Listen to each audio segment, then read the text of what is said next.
વંદે ગુજરાત.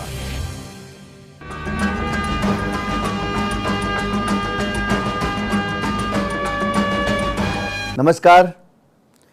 ગુજરાત માધ્યમિક અને ઉચ્ચતર માધ્યમિક શિક્ષણ બોર્ડ ગાંધીનગર અંતર્ગત રસાયણ વિજ્ઞાન એનસીઈઆરટીના નવા અભ્યાસક્રમમાં વિદ્યાર્થી મિત્રો પ્રકરણ 13 એમાઇન સંયોજનો લઈને આજે હું આપની સાથે એપિસોડ 4માં જોડાયો છું.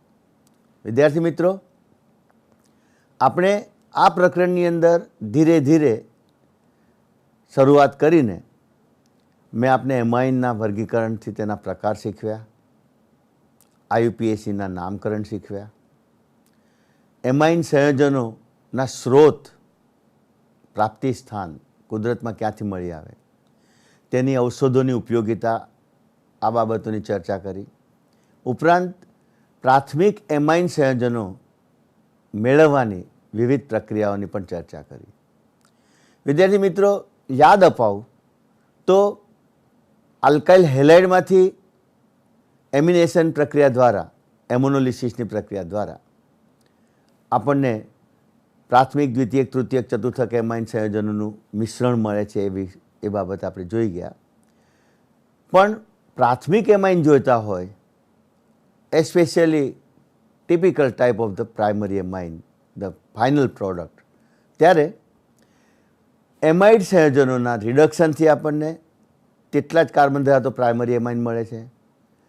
અને જો હોફમેન બ્રોમેમાઇડ ડિગ્રેડેશન પ્રક્રિયા કરીએ તો એક કાર્બન ઓછો હોય તેવા એમાઇન સંયોજનો મળે છે. અત્યારે આપણે હજુ એક બે પ્રાથમિક એમાઇન મેળવવાની રીતોનો અભ્યાસ બાકી છે, તે જોવાનું છે, જે આપણે પુસ્તકમાં આપેલ છે. વિદ્યાર્થી મિત્રો, ગેબ્રિયલ થેલિમાઇડ સંશ્લેષણની એક રીત છે જેમાં થેલિમાઇડ સંયોજનની શરૂઆત કરીને આપણે પ્રાથમિક એમાઇન સંયોજનો મેળવી શકીએ છીએ. તો વિદ્યાર્થી મિત્રો, પહેલાં આપણે ગેબ્રિયલ થેલિમાઇડ સંશ્લેષણની આ રીત શીખી લઈએ, એના તબક્કા જોઈ લઈએ. કારણ કે આપણને પ્રશ્ન 2 માર્કથી 3 માર્કમાં આ પ્રશ્ન પૂછી શકાય એમ છે. બોર્ડની અંદર આપણને જે પેપર પરીક્ષા આપવાના છે તે પેપરમાં 2 માર્ક 3 માર્ક સુધીનો આ પ્રશ્ન બની શકે છે. કારણ કે ગેબ્રિયલ થેલિમાઇડ સંશ્લેષણની આ રીતમાં પ્રક્રિયા 3 તબક્કામાં થાય છે. એટલે તબક્કાઓ સાથે આપણે જ્યારે એનું વર્ણન અને નિરૂપણ કરીએ તો આ પ્રશ્ન આપણો 2 માર્કથી માંડીને 3 માર્ક સુધીનો બની શકે છે. તો આપને હું પ્રાઇમરી એમાઇન કેવી રીતે બને છે, ગેબ્રિયલ થેલિમાઇડ પ્રોસેસ તો શીખવીશ, પણ આ ઉપરાંત પણ કેટલીક બીજી રીતોથી પણ પ્રાથમિક એમાઇન બને છે. અને એ જે કેટલીક રીત, શબ્દ કહ્યું કેટલીક રીત, તો એ ભલે આપણા પાઠ્યપુસ્તકમાં ન આપી હોય, પરંતુ પ્રકરણ જ્યારે શીખી રહ્યા છીએ ત્યારે કોમ્પિટિટિવ એક્ઝામમાં તેની ક્યારેક ઉપયોગિતા નીવડે છે. ક્યારેક એ તબક્કાઓની પ્રક્રિયા આપવામાં આવે કે આ પદાર્થની નિપજ, મુખ્ય નિપજ કઈ હોઈ શકે, ત્યારે આવી શીખેલી પ્રક્રિયા તમને ત્યાં કામમાં લાગશે. તો લેટેસ્ટ સી ઓન ધ ટેલિટોપ કે એની અંદર આપણે આ જે કહેવા માગું છું તે શીખવા મળશે.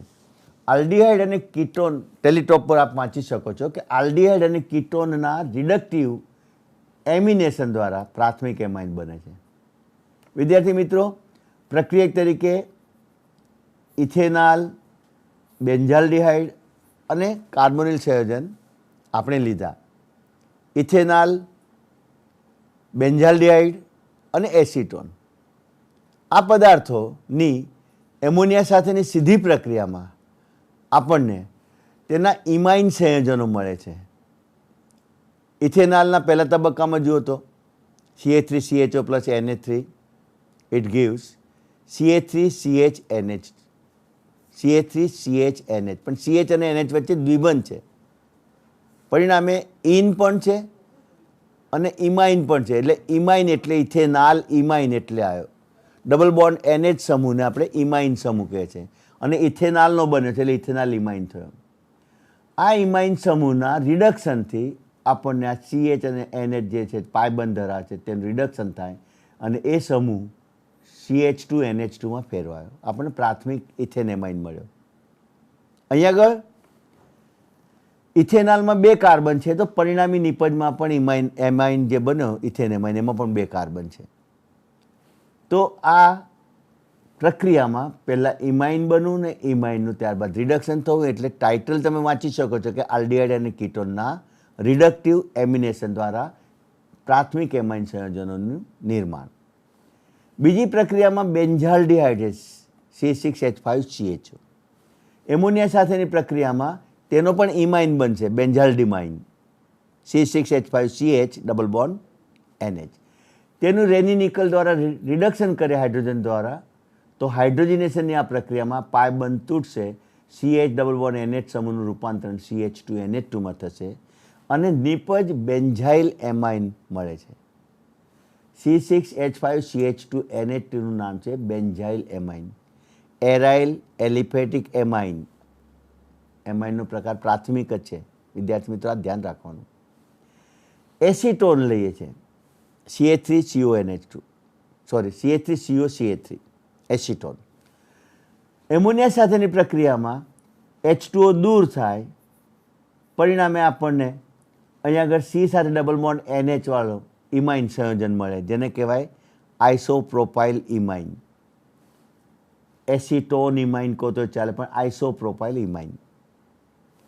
આ ઇમાઇન સમૂહ C ડબલ બોન્ડ NH સમૂહનું રિડક્શન કરીએ રેની નિકલ વડે, તો આ CHNH2 બની જશે, CHNH2 જુઓ. અને હવે પદાર્થ જે બન્યો એમાં NH2 સમૂહ, આ પ્રોપેનમાં કાર્બન નંબર 2 પર છે, એટલે પ્રોપેન 2 એમાઇન થયો. પણ તેમ છતાં એ દ્વિતીય કાર્બન ઉપર હોવા છતાં એમાઇનના પ્રકારમાં તે પ્રાથમિક એમાઇન છે, તેનો કાર્બન દ્વિતીયક પ્રકારનો છે, પણ એમાઇન સંયોજનોના પ્રકારમાં તેનું વર્ગીકરણ પ્રાથમિક, કારણ કે NH3માંના એક જ Hનું વિસ્થાપન આલ્કિલ સમૂહ વડે થયું છે. તો આ એક રીત જેને આપણે આલ્ડિહાઇડ અને કીટોનના રિડક્ટિવ એમિનેશનની રીત કહી. આ રીતમાં વિદ્યાર્થી મિત્રો તમે ખાસ એક વિશેષ પ્રક્રિયા શીખ્યા. મેં હમણાં જ કહ્યું કે કોમ્પિટિટિવ એક્ઝામમાં પરિવર્તન આપીને તમને પદાર્થ X કયો મળે, અંતિમ પદાર્થ X કયો મળે, અથવા મધ્યસ્થી પદાર્થ X કયો છે, એટલે અહીંયા આગળ તમને આ વસ્તુ શીખવી જરૂરી છે. અને એટલે આપણે પ્રાથમિક એમાઇનની આ જે રીત છે, જેનું નામ શું આપ્યું મેં, આલ્ડિહાઇડ અને કીટોનની રિડક્ટિવ એમિનેશનની પ્રક્રિયા. હવે આપણે ગેબ્રિયલ થેલિમાઇડ પદ્ધતિ જોઈશું. એ પણ ખૂબ સરળ છે, એ પણ 2 તબક્કામાં થતી પ્રક્રિયા છે. તો આપની સમક્ષ હું ગેબ્રિયલ થેલિમાઇડની આ પ્રક્રિયા મૂકું છું ટેલિટોપ ઉપર વિદ્યાર્થી મિત્રો. ગેબ્રિયલ થેલિમાઇડ સંશ્લેષણ પ્રાથમિક એમાઇન મેળવવા માટેની ખૂબ જ સરળ પદ્ધતિ છે, જેનો પ્રાથમિક પદાર્થ થેલેમાઇડ છે. પ્રક્રિયાના તબક્કાઓ નીચે આપ્યા છે. એમાં પહેલા તબક્કામાં આ પહેલો તબક્કો છે. એ પહેલા તબક્કામાં થેલેમાઇડ સાથે ઇથેનોલિક KOHની પ્રક્રિયા કરવાથી જે થેલેમાઇડનો NH સમૂહ હતો એ Hની જગ્યાએ પોટેશિયમ જોડાતા આપણને ક્ષાર મળ્યો, પોટેશિયમ થેલેમાઇડ ક્ષાર.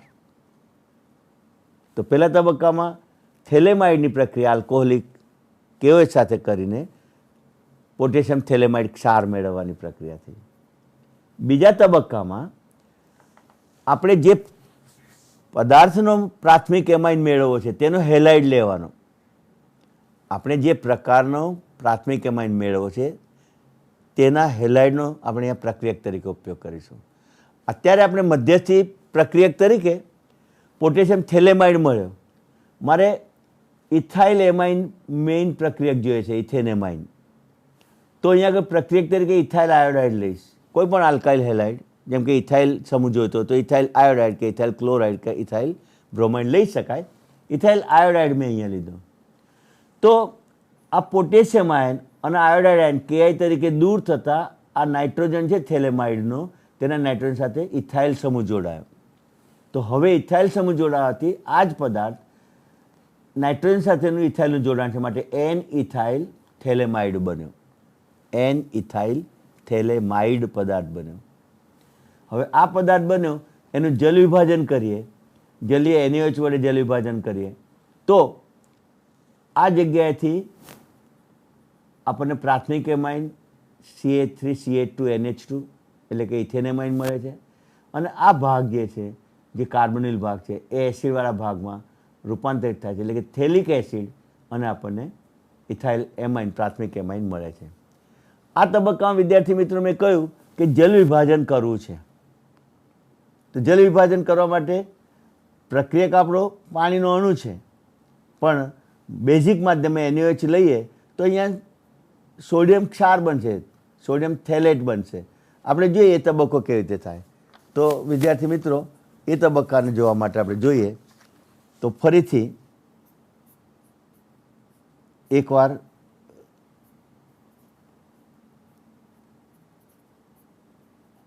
આ પદાર્થનું નામ શું? થેલિમાઇડ.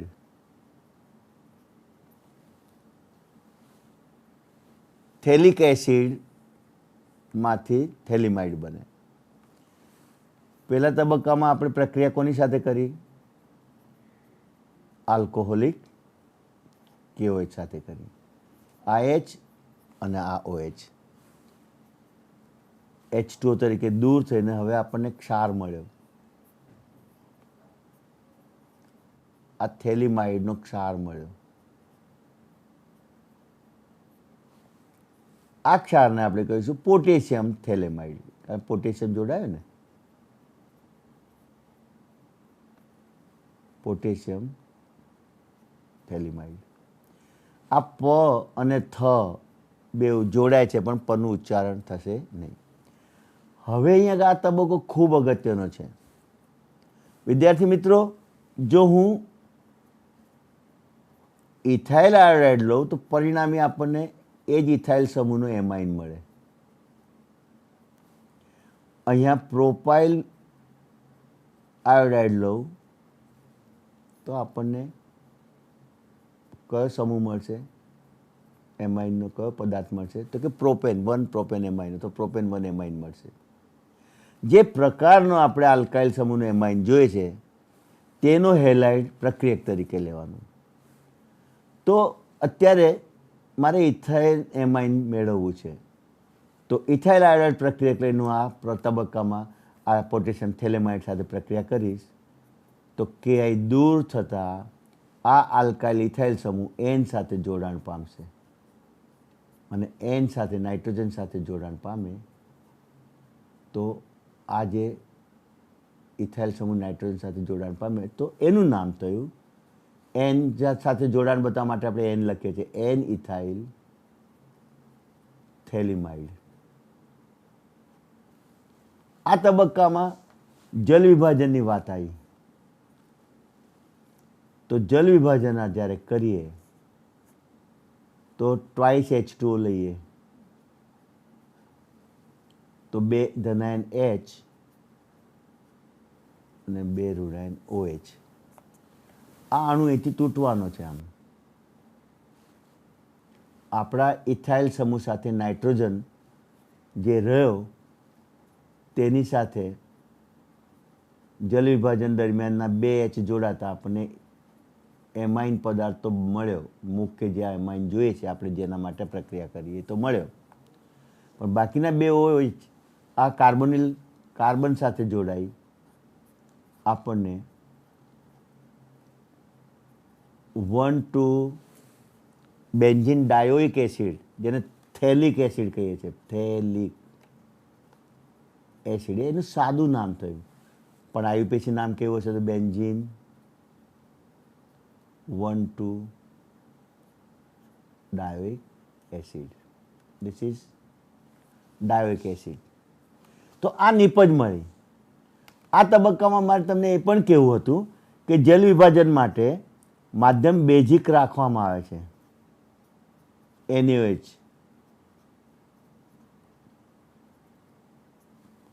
તો અહીંયા ટ્વાઇસ NaOH સાથે જો પ્રક્રિયા કરીએ, આ જલ વિભાજન જ છે, તો આ 2 H NaOH ના 2 H આપણને ઇથાઇલ એમાઇનનો અણુ આપશે. NH નું રૂપાંતર NH2 માં થઈ ગયું, અને આ 2 OA ને 2 મોલ છે ને એટલે એ 2 મોલ ONA કાર્બોનિલ સમૂહ સાથે જોડાઈને ક્ષાર બનાવશે, એસિડ બને અને એનો એટલો તો ક્ષાર બને. આ ક્ષારનું નામ થાય ડાયસોડિયમ થેલેટ અથવા તો સોડિયમ થેલેટ. કારણ કે સોડિયમ થેલેટ કહો તો મોનોસોડિયમ હોય તો એકનું હોય જોડાણ, પણ 2 હોય તો ડાયસોડિયમ થેલેટ. તો આ થઈ ગેબ્રિયલ થેલિમાઇડ સંશ્લેષણ પ્રક્રિયા. શાના માટે ઉપયોગી છે? તો કે પ્રાથમિક એમાઇન મેળવવા માટે ઉપયોગી છે. The importance of this reaction is to obtain pure form of the primary amine. શુદ્ધ સ્વરૂપે આપણને મળે છે. તો ગેબ્રિયલ સંશ્લેષણની પદ્ધતિ આપની સમક્ષ મેં તબક્કાવાર સમજાવી. છેલ્લા તબક્કામાં તમે જલ વિભાજન લઈને થેલિક એસિડ વત્તા ઇથેન એમાઇન લખો તો પણ ચાલે, અને છેલ્લા તબક્કામાં તમે NaOH સાથેની પ્રક્રિયા કરીને સોડિયમ થેલેટ એટલે ડાયસોડિયમ થેલેટ પ્લસ ઇથેન એમાઇન એની પદ લખો તો પણ ચાલે. આ એક અગત્યનો પ્રશ્ન આપણી થિયરી માટે પાર્ટ બી, પ્રશ્નપત્રના પાર્ટ બીમાં એમાઇન સંયોજનોમાંથી પૂછાતો અગત્યનો પ્રશ્ન છે. આપને મગજમાં આ બાબત ઉતરી ગઈ હશે. અને મેં તમને આ ગેબ્રિયલ થેલિમાઇડ જે સંશ્લેષણની રીત હતી એમાં એ પણ કહ્યું કે મારે પ્રોડક્ટ તરીકે પ્રોપેન એમાઇન જોઈતો હોય તો છેલ્લા તબક્કામાં જ્યાં આગળ આપણો પદાર્થ પોટેશિયમ સોલ્ટ ઓફ થેલિમાઇડ હતો ત્યાં આગળ આપણે આલ્કાઇલ હેલાઇડ તરીકે જે આલ્કેન એમાઇન જોઈએ તેનો હેલાઇડ લઈશું. ધારો કે હું આઇસોપ્રોપાઇલ ક્લોરાઇડ લઉં એટલે કે 2 ક્લોરોપ્રોપેન લઉં તો આપણો એમાઇન બનશે, પણ પ્રોપેન 2 એમાઇન બનશે. પણ એ પ્રકાર તો પ્રાથમિક જ મળશે. આમ પ્રાથમિક એમાઇન મેળવવાની આ એક ખૂબ અગત્યની પ્રક્રિયા છે. વિદ્યાર્થી મિત્રો, આ રીતે આપણે એમાઇન, પ્રાથમિક એમાઇનને મેળવવાની પ્રક્રિયા જોઈ ગયા.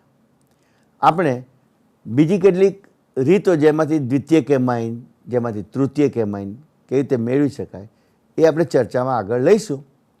પણ અત્યારે જે અહીં સુધી અભ્યાસ કર્યો એને સાંકળતા કેટલાક પ્રશ્નો માટે તમારી સાથે ચર્ચામાં લેવું છે. તો હું એક એક પ્રશ્ન આપણે સમક્ષ મૂકતો જાઉં કે જેથી તમે એના જવાબ વિચારી શકો અને એના પ્રશ્નોને નોંધ પણ કરી શકો. તો આપની સમક્ષ પ્રશ્ન છે,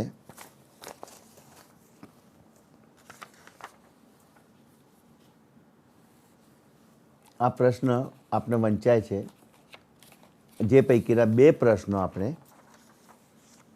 અગાઉના એપિસોડમાં જોઈ ગયા હતા. કયા 2 પ્રશ્નો જોઈ ગયા હતા? પ્રશ્ન 1 અને પ્રશ્ન 2. ઇથેન 1,2 ડાયમાઇન કયા પ્રકારનો એમાઇન? તો આપણે જવાબ કર્યો તો પ્રાથમિક પ્રકારનો એમાઇન. સાથી તો કે ઇથેન 1,2 ડાયમાઇનનું સૂત્ર શું થાય? ઇથેન 1,2 ડાયલ જેવું જ વિચારવાનું. બંને કાર્બો પર Na2 સમૂહ છે, માટે તે પ્રાથમિક પ્રકારનો થયો. ટ્રાયમિથાઇલ એમાઇન એનું અણુબંધારણ આપણે જોઈ ગયા હતા. પિરામિડનો આકાર, sp3 સંકરણ. તો એના પ્રશ્નમાં બંધકોણ RNR નો બંધકોણ કેટલો? તો 108 તમારે ખાસ યાદ રાખવાનું. સંકરણ તેમાં sp3 છે એ પણ યાદ રાખવાનું. તો CH3,3N એટલે કે તૃતીયક એમાઇન CH3,3N માં નાઇટ્રોજન કયા પ્રકારનું સંકરણ ધરાવે છે? તો એ પણ આની સાથે પ્રશ્ન બનાવી શકાય. તમને જુદા જુદા સંકરણ આપ્યા હોય કે સંકરણ આ અણુમાં, હું જુદું લખું તો વધારે સારું, કારણ કે ગૂંચવાડો કરે એના કરતાં સ્પષ્ટતા વધારે જરૂરી છે. જેવા તૃતીયક એમાઇન માં મધ્યસ્થી નાઇટ્રોજન અને મિથાઇલ સમૂહના કાર્બનના સંકરણ અનુક્રમે કયા છે? જો મારે આટલું જ પૂછવું હતું પણ મેં વધારાનું પણ પૂછ્યું. આપણો પદાર્થ જે ટ્રાયમિથાઇલ એમાઇન છે તે આ પ્રકારે છે.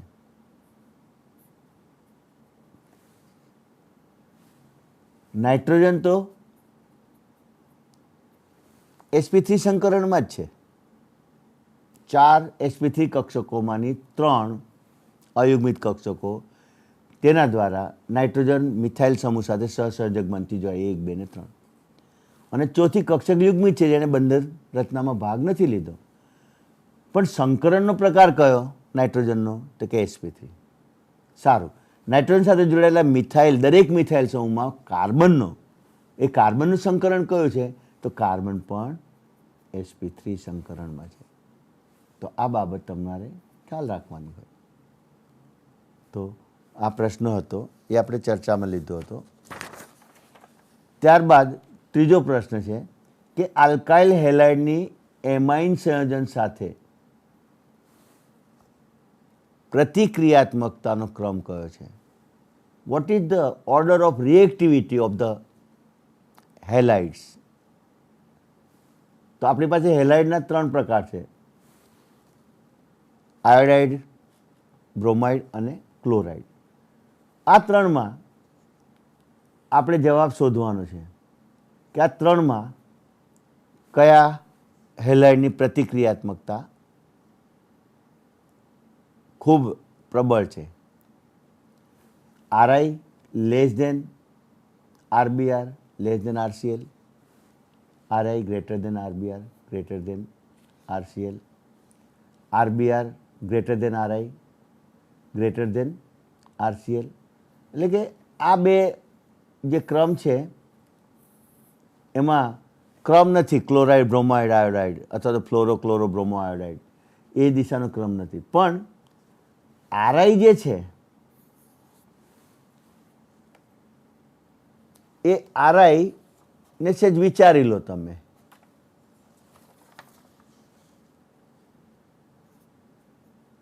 CH3I, CH3Br, CH3Cl.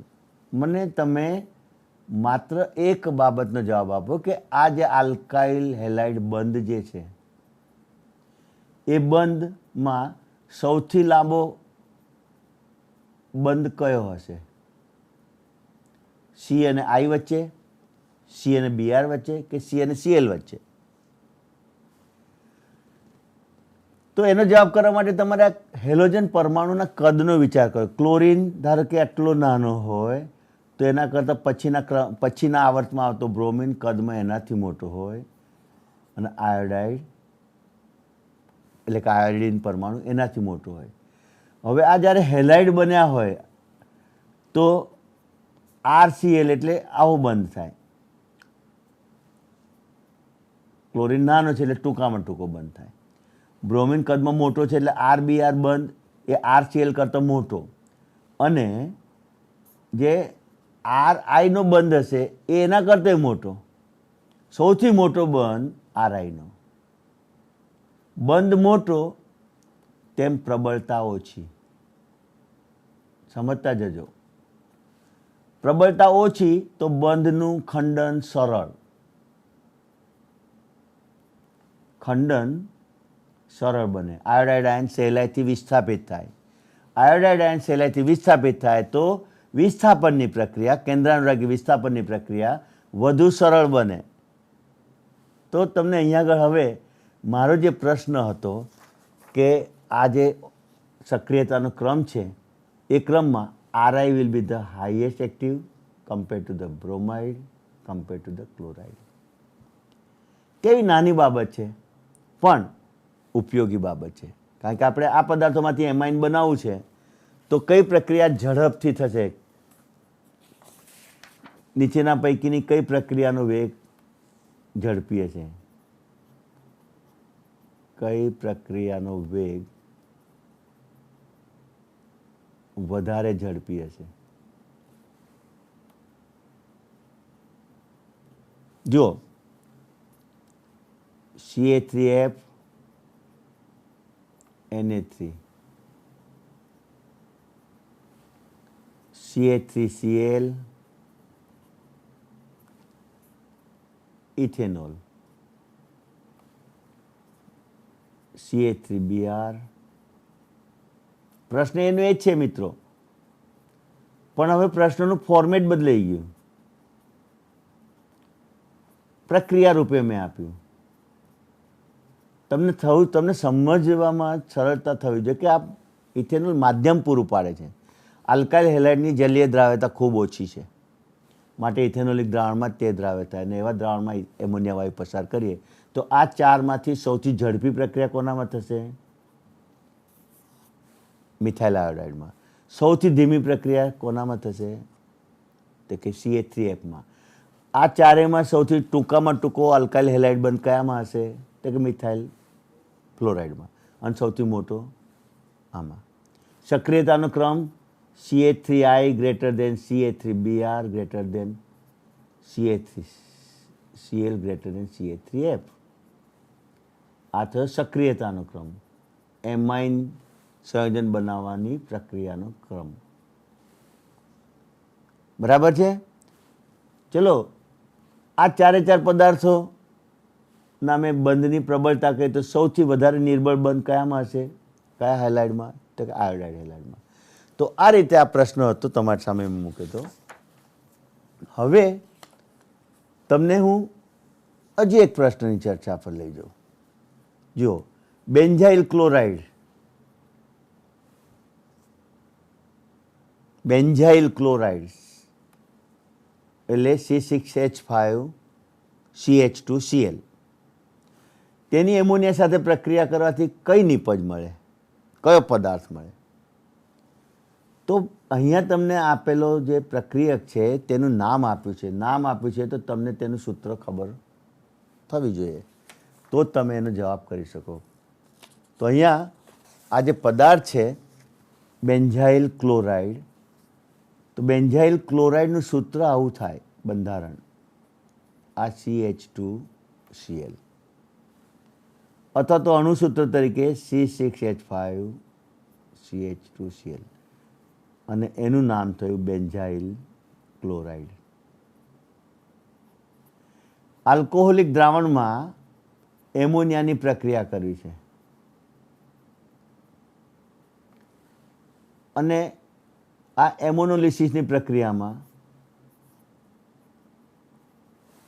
આપણા હેલાઇડમાંનો હેલોજન અને એમોનિયામાંથી એક HCl તરીકે દૂર થાય તો NH2 સમૂહનું જોડાણ આ આલ્કાઇલ સમૂહ વડે થશે.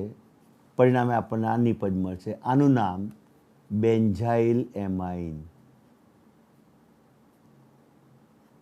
બેન્ઝાઇલ એમાઇન આ સામાન્ય નામ છે. મિત્રો, તમને એમ પૂછે કે તેનું સાચું IUPAC નામ શું થાય? તો આ જ પદાર્થનું નામ ફિનાઇલ મિથેનેમાઇન. ફિનાઇલ મિથેનેમાઇન. તો તમારે એ નામ શોધવાનું છે.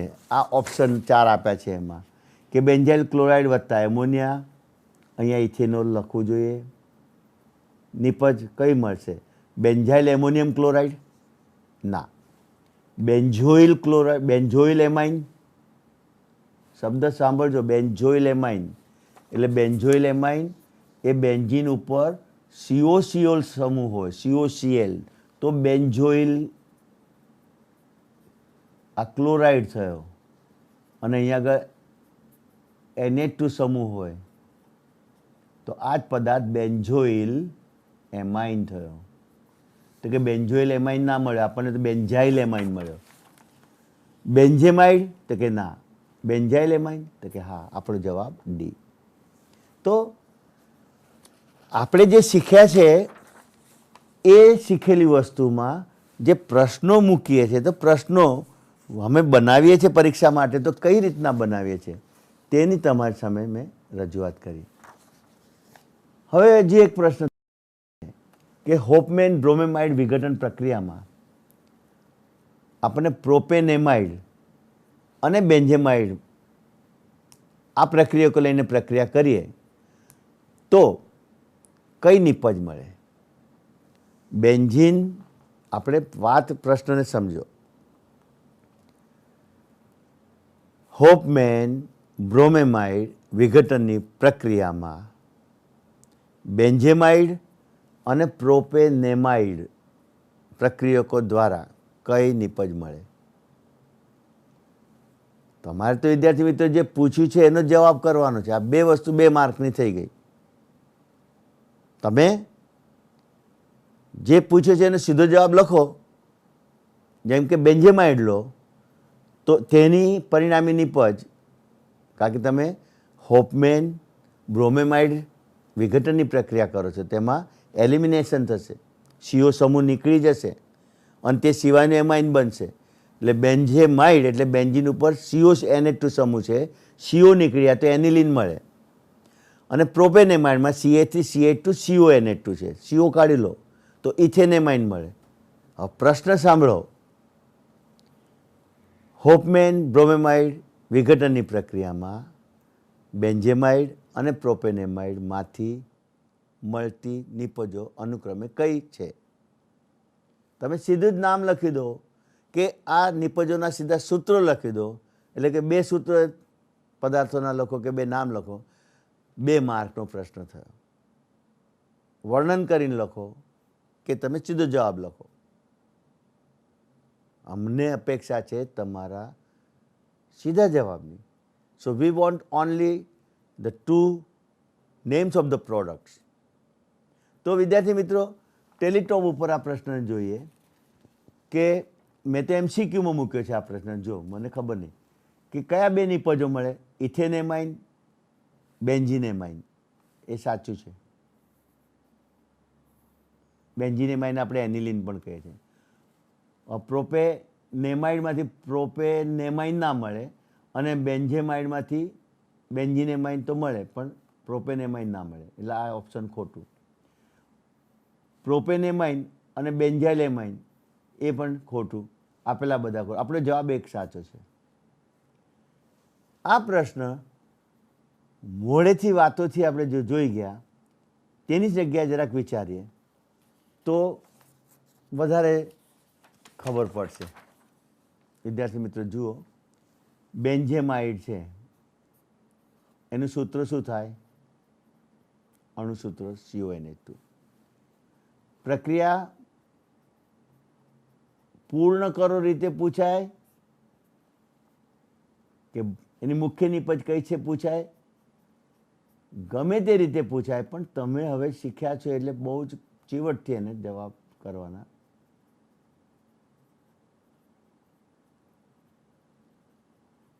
આ પ્રક્રિયામાં તમે જોઈ શકો છો કે એમાઇડનો CO સમૂહ વિલોપન પામે છે એટલે એને વિઘટન પ્રક્રિયા કહી. નિપજ કઈ મળી? એનિલિન. IUPAC નામ શું છે?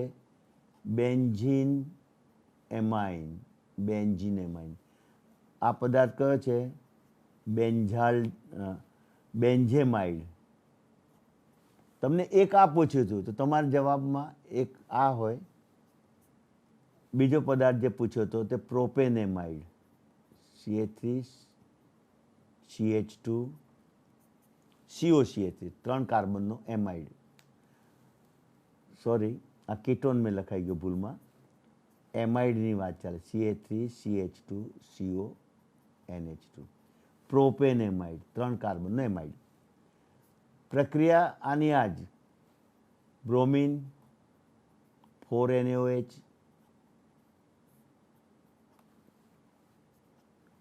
તો જો આ સમૂહ નીકળી જશે તો મુખ્ય નિપજ કઈ મળશે? ઇથેનેમાઇન. જે CO જૂથ નીકળી ગયું એ સોડિયમ આયન સાથે સોડિયમ કાર્બોનેટ બનાવશે. બાકીના 2 સોડિયમ બ્રોમાઇડ બનાવશે અને જે એલિમિનેશન થયું એનો ઓક્સિજન H2O તરીકે દૂર થશે. ટૂંકમાં આ પ્રક્રિયા આ રીતે થાય. તો તમને જે પૂછ્યું છે કે હોફમેન બ્રોમેમાઇડ, કે બ્રોમિન ઉપયોગ કર્યો છે વિઘટન પ્રક્રિયામાં, બેન્ઝેમાઇડમાંથી કઈ નિપજ મળે? પ્રોપેનેમાઇડમાંથી કઈ નિપજ મળે? એ જે પૂછ્યું હતું એનો જવાબ તમારી સામે થયો. હજી એક પ્રશ્ન છે તમારી સામે. આ એક્સરસાઇઝ તમારી સાથે મને કરવામાં કે મારે તમને કરાવવામાં આપણા પ્રકરણની સ્પષ્ટતા, પૂછાતા પરિવર્તનો એની અગત્યતા છે. જુઓ, ઇથાઇલ ક્લોરાઇડમાંથી એક કાર્બન વધારે હોય તેવો એમાઇન બનાવો. એટલે કે ઇથાઇલ ક્લોરાઇડમાંથી પ્રોપેન 1 એમાઇન બનાવો. તમે ગણી શકો છો ઇથાઇલમાં 2 કાર્બન, પ્રોપાઇલ સમૂહમાં 3 કાર્બન. પ્રક્રિયા એવી રસ્તે લઈ જવાની કે જ્યાં કાર્બનનો ઉમેરો પણ થતો હોય અને હેલાઇડ સમૂહનું એમાઇનમાં રૂપાંતરણ થતું હોય. બીજી પ્રક્રિયા છે બેન્ઝાઇલ ક્લોરાઇડ. એ બેન્ઝાઇલ ક્લોરાઇડમાંથી ફિનાઇલ 2 ફિનાઇલ ઇથેન એમાઇન બનાવો. બરાબર ને? અને ત્રીજી પ્રક્રિયા જે આપેલી છે કે આ જે CH3CH2CONA2 જેને પ્રોપેનેમાઇડ કહે છે, એમાંથી પ્રોપેનેમાઇન અને ઇથેનેમાઇન બનાવો. આ 3 પરિવર્તન આપણે જોવાના છે. પરિવર્તન આવે એટલે તમારી માટે એ પ્રશ્ન એપ્લાઇડ પ્રશ્ન બને છે. વિદ્યાર્થી મિત્રો, પ્રોપેન આપણા કોઈ પણ આ પાઠની અંદર, કાર્બનિક વિભાગની અંદર આ પદાર્થમાંથી પહેલો પદાર્થ બનાવો છે, કોઈ એક પદાર્થમાંથી અન્ય પદાર્થ બનાવો છે. તો પરિવર્તનના તબક્કા સાથે આપણે પરિવર્તનો લખવાના છે. કેટલાક પરિવર્તન 2 તબક્કાના હોય, કેટલાક પરિવર્તન 3 તબક્કાના હોય. પણ પરિવર્તનમાં છેલ્લે જ્યાં નિપજ જે મેળવવાની છે તે નિપજ મેળવવા માટે કયા તબક્કામાંથી પસાર થવું પડશે એ વસ્તુના જ્ઞાનની ચકાસણી થાય છે. અને આવા પ્રશ્નોને આપણે એપ્લાઇડ પ્રશ્નો કહીએ છીએ.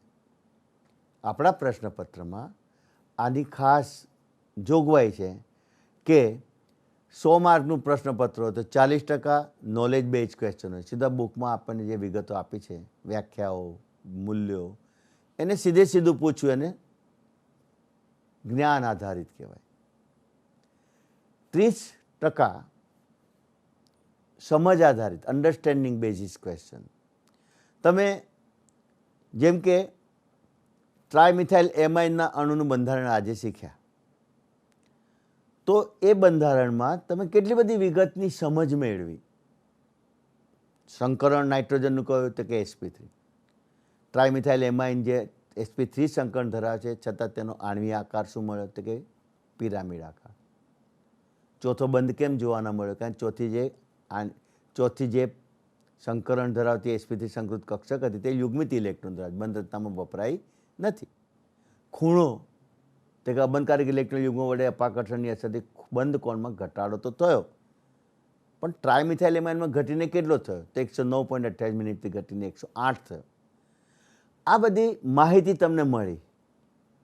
તો તે માહિતી અને તેના ઉપર બંધારણના આધારે તમે તેની સમજ મેળવી. તો સમજના આધારે પણ એ સમજનો ઉપયોગ તમે ક્યાં કરી શકો તેવા પ્રશ્નોને આપણે એપ્લાઇડ પ્રશ્નો કહીએ છીએ. તો સમજ પછી એપ્લાઇડ, અને એપ્લાઇડ પ્રશ્નના પરિવર્તનો, એમાં તબક્કાઓ લખશો, પ્રક્રિયકો કયા વાપરશો, પ્રક્રિયા થવા માટે કઈ કન્ડિશનનો ઉપયોગ કરશો. આ બધી વસ્તુ જ્યારે તમે દર્શાવો છો એ તમે એપ્લાય કરો છો, તમે મેળવેલા જ્ઞાનને ત્યાં તમે લાગુ પાડો છો અને પ્રશ્નનો જવાબ કરો છો. તો such type of the questions are in the part of applied question. એ 20%નું ભારણ હોય છે. અને ત્યાર પછી સ્કિલ બેઝ ક્વેશ્ચન આવે છે. સ્કિલ બેઝ ક્વેશ્ચનની અંદર બંધારણીય સૂત્ર આપવું, બંધારણીય સૂત્રની આકૃતિ આપવી, કોઈ વખતે કોઈ ગ્રાફિકલ સમજ આપવાની વાત આવે તો ગ્રાફ દોરવાની વાત આવે, તો તેની વિગતો જે આપવાની આવે તેને સ્કિલ કહેવાય છે. કારણ કે તેમાં તમે નિરૂપણ કરો છો અને એ બાબત તમારે આખા પ્રશ્નપત્રમાં આ રીતે પ્રશ્નોમાં વહેંચીને આપણે પ્રશ્નો બનાવતા હોઈએ છીએ. તો now you are learning the conversion. પહેલું જે રૂપાંતરણ છે પરિવર્તન, એ પરિવર્તન તમે જોશો તો પરિવર્તનનું નામ શું છે? ઇથાઇલ ક્લોરાઇડમાંથી પ્રોપેન 1 એમાઇન બનાવો, CH3CH2NH2 બનાવો. આપણે બનાવીએ. ચાલો છીએ ક્યાં? ક્લોરોઇથેન પાસે. બનાવવું છે શું? એક કાર્બન વધારે ધરાવતો હોય તેવો એમાઇન, પ્રોપેન 1 એમાઇન. બરાબર ને? ખાલી પ્રોપેન એમાઇન લખીએ તો ના ચાલે, કારણ કે Na2 સમૂહ 1 ઉપર છે કે 2 ઉપર છે, એના કારણે આપણને સ્થાન સમઘટકો મળી શકે છે, પ્રોપેન 1 એમાઇન અને પ્રોપેન 2 એમાઇન. પણ આપણને પ્રોપેન 1 એમાઇન જોઈએ છે. સરખાવશો તો ઇથાઇલ ગ્રુપની સાપેક્ષમાં પ્રોપાઇલ ગ્રુપમાં એક કાર્બન વધારે છે. તો વિદ્યાર્થી મિત્રો, તમે આલ્કાઇલ હેલાઇડવાળા પ્રકરણમાં આલ્કાઇલ હેલાઇડની આલ્કોહોલિક કેન સાથેની પ્રક્રિયા ભણી ગયા છો. આ કેન્દ્રાનુરાગી પ્રક્રિયામાં આ ધનભારિત ઇથાઇલ સમૂહ પર સાયનાઇડ કેન્દ્રાનુરાગી પ્રક્રિયા એટેક કરશે અને આપણને નિપજ સાયનાઇડ સંયોજન આપશે. ઇથાઇલ સાયનાઇડ આપણને મળ્યો. એને આપણે નાઇટ્રાઇલ સંયોજન પણ કહી શકીએ છીએ. નાઇટ્રાઇલ કહેવો તો બધા કાર્બનને તેના પેરેન્ટ ચેઇનમાં ગણવું પડે, તો 3 કાર્બનનો નાઇટ્રાઇલ એટલે પ્રોપેન નાઇટ્રાઇલ છે. આ પ્રક્રિયા દ્વારા, એટલે કે આલ્કાઇલ હેલાઇડની કેશિયની પ્રક્રિયા દ્વારા જે CN સમૂહ દાખલ થયો આલ્કાઇલ સમૂહ સાથે, એના કારણે કાર્બનનો 1 એકમ કાર્બનનો વધારો થયો. આ નાઇટ્રાઇલ સંયોજનનું હવે રિડક્શન કરી શકીએ છીએ લિથિયમ એલ્યુમિનિયમ હાઇડ્રાઇડ વડે, અથવા તો રેની નિકલ વડે હાઇડ્રોજનેશન કરીને. તો 3 બંધ પૈકીના 2 પાય બંધ તૂટી જશે, તેના કારણે 2 H અહીં ઉમેરાશે, 2 H અહીં ઉમેરાશે, આપણને નિપજ મળશે. તો આ પ્રક્રિયામાં 2 કાર્બનવાળા હેલાઇડમાંથી 3 કાર્બનવાળું પ્રાથમિક એમાઇન મેળવવું હોય તો આપણે આ રીતે પ્રક્રિયા કરવી પડે. બીજું પરિવર્તન જે હતું એ હતું બેન્ઝાઇલ ક્લોરાઇડમાંથી, આ બેન્ઝાઇલ ક્લોરાઇડ છે, એમાંથી જે મેળવવું છે તે આ પદાર્થ મેળવવો છે. આ તમે કાર્બન ગણો તો આ ઇથેનમાં 2 ઉપર ફિનાઇલ, 2 ફિનાઇલ ઇથેન 1 એમાઇન. આ સંયોજનને આપણે તે નામ આપી શકીએ. અમે IUPAC નામ આપ્યું છે. બેન્ઝાઇલ ક્લોરાઇડમાંથી આપણને નિપજ કઈ મેળવી છે? 2 ફિનાઇલ ઇથેન 1 એમાઇન. અહીંયા પણ કાર્બન અને હેલોજન વચ્ચે એક જ કાર્બન છે, આ ફિનાઇલ કાર્બન અને હેલોજન વચ્ચે. અહીંયા ફિનાઇલ કાર્બન અને એમાઇન વચ્ચે કુલ 2 કાર્બનનો ઉમેરો થાય છે. ઉપર પ્રમાણે જ આપણે આગળ વધવું પડે. શું કરીશું? આલ્કોહોલિક કેશિયનની પ્રક્રિયા કરીશું. આ હેલોજન CN એ HCN તરીકે, KCN તરીકે KCl તરીકે દૂર થશે. આ પોટેશિયમ Cl દૂર થશે, CN અહીંયા જોડાઈ જશે. આપણે નિપજ હવે મળશે બેન્ઝાઇલ સાયનાઇડ CH2CN.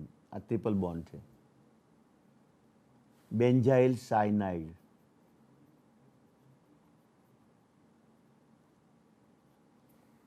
તમે IUPAC નામ આપો તો બીજું કઈ આપી શકો? તો આ 2 કાર્બનના ઇથેનમાં ફિનાઇલ 2 ઉપર એટલે 2 ફિનાઇલ ઇથેન નાઇટ્રાઇલ. જો નામ તો આપણે બધાના જાણવા પડે, કારણ કે તમને નામથી કયું સૂત્ર બને એવું પણ પૂછી શકાય. પ્રશ્ન તો ગમે તે બનાવો, અમારે તો એ જ કામ છે ને, પ્રશ્નો બનાવવાનું, તમને પૂછું. પણ તમે શીખો સાચી રીતે એ અગત્યનું છે. હવે શું કરીશું અહીંયા આગળ કે આ CNનું રિડક્શન કર્યું છે, લિથિયમ એલ્યુમિનિયમ હાઇડ્રાઇડ વડે રિડક્શન કરીએ તો આ 2 પાય બંધ તૂટી જશે અને CH2Na2 સમૂહ બની જશે. આપણને એક વધારે કાર્બન ધરાવતી નિપજ આ રીતે મળી શકે છે.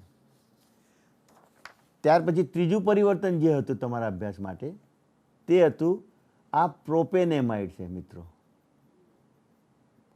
એ પ્રોપેનેમાઇડમાંથી એક 1 એમિનો પ્રોપેન અથવા પ્રોપેન 1 એમાઇન અને 2 ઇથેન એમાઇન બનાવો. તો આપણે આ એક પ્રક્રિયા જોવાની છે. તો પરિવર્તનની આ પ્રક્રિયા પણ અત્યારે જોઈ લઈએ, પછી આપણે થિયરીમાં થોડાક આગળ નીકળીશું.